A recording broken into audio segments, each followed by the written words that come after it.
I didn't tell you guys about the picnic. We went to the Preemie Picnic on Sunday.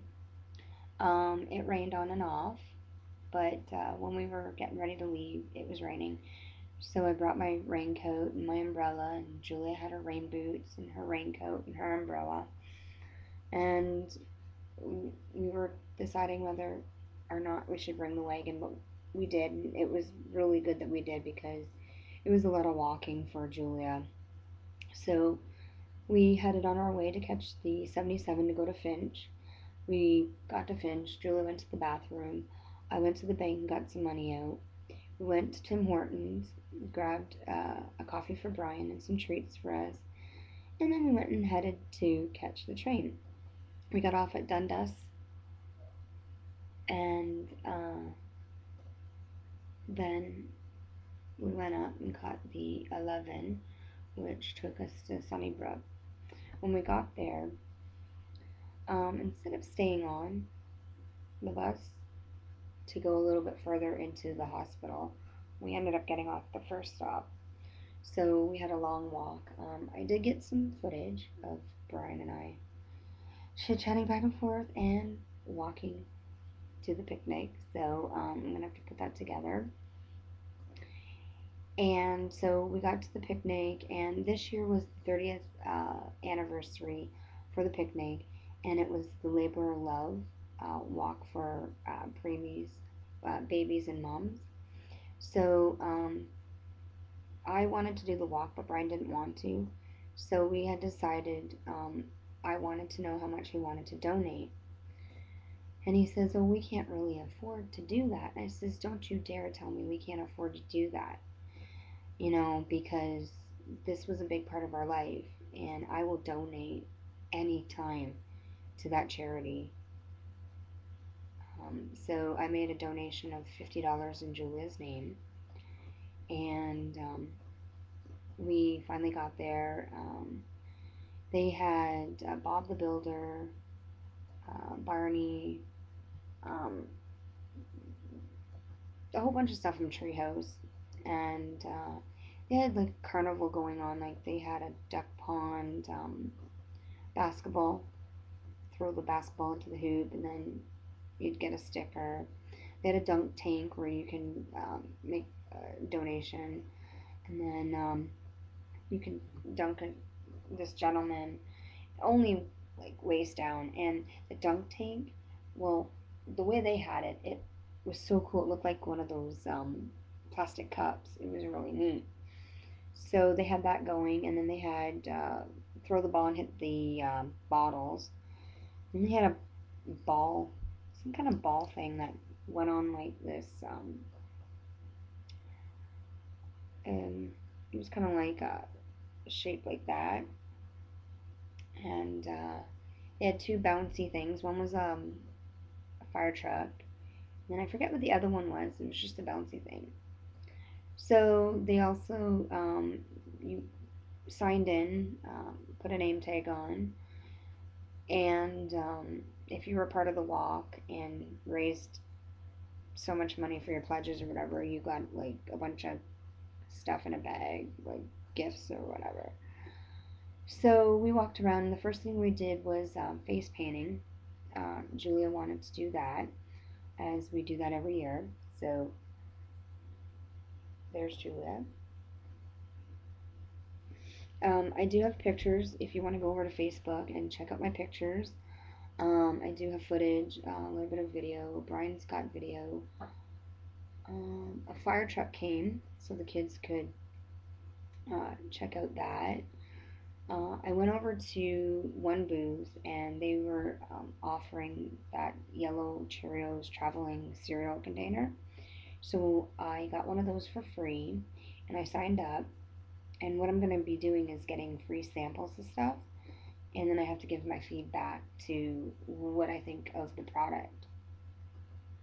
So then, um, after doing that, we didn't go to the other booth where you could make a bracelet or a necklace or something, but we went to the other booth where they had set up like a bunch of different little chairs and tables for the kids to color, and They were coloring a picture that said labor of love, and they were giving out free popcorn, and they had cake and hot dogs and hamburgers and drinks. And so we saw one nurse that we were trying to talk to, and she was busy with her little girl dancing up when Barney was on stage, and she just said hello, and that was it. We didn't really chit chat or anything like that. And we saw one other person that looked familiar, and she said she worked on Julia's CPAP a little bit, but she didn't really talk much because, like, we we tried to get close to our nurses, but that was about it. But not too much. We just, did what we needed to do and tried to keep to ourselves. And so we thought we saw the social worker, but it wasn't. I think it was a nurse.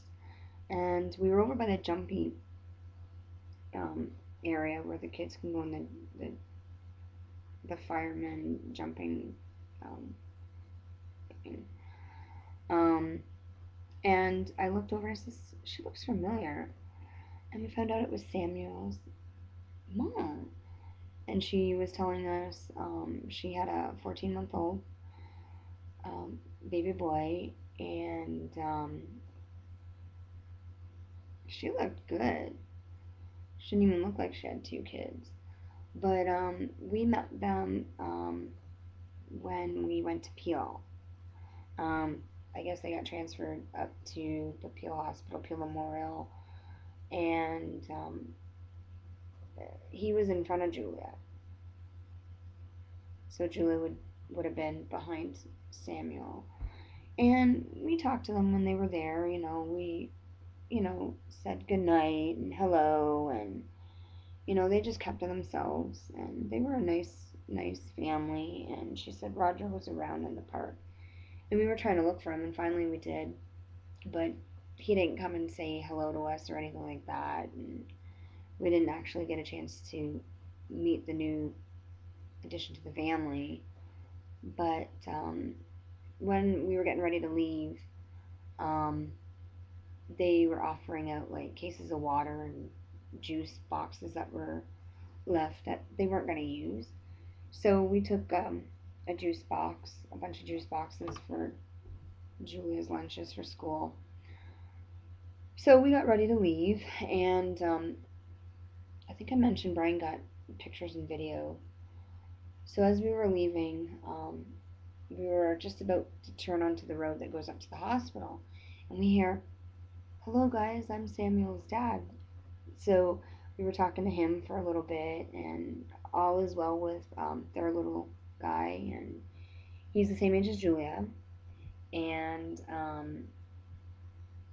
he is now got glasses, the same similar condition to Julia, which she has a lazy eye.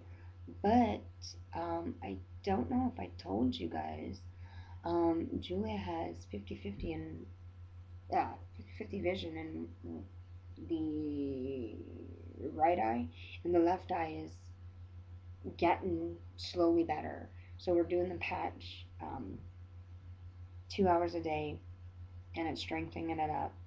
And hopefully, we're crossing our fingers that we don't have to do surgery. That is the last option.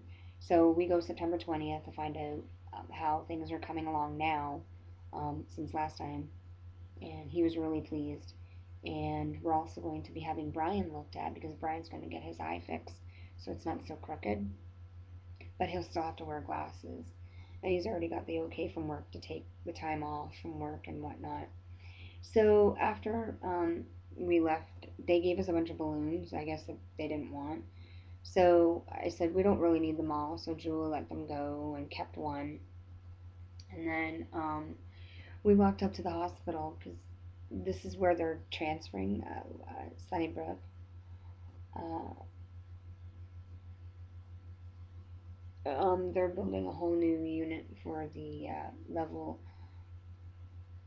3 NICU and level 2 NICU. And it's going to be an awesome change for them and more room, and it's going to be really good. And so we went up there into the hospital because we had to use the washroom, and then we took a little gander around to check out the hospital and the food court and everything. And we finally left and caught the bus and found out that um, it cost actually 75 cents to pay for Julia, but only had to pay 50 cents. And I said to Brian, I says, you know what? Next time I'm getting a day pass.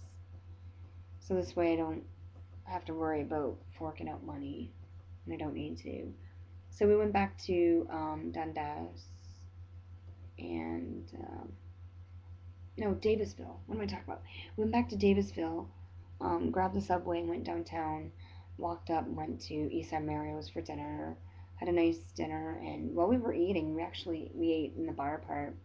Um, I guess they were filming a commercial and that was going around, and Brian was so excited to see that, and I got footage of it that I'll share with you guys.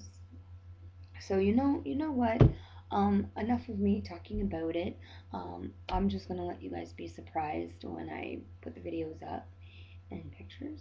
And I hope you enjoy. Go to my Facebook, check them out, and we'll talk to you soon. Bye for now.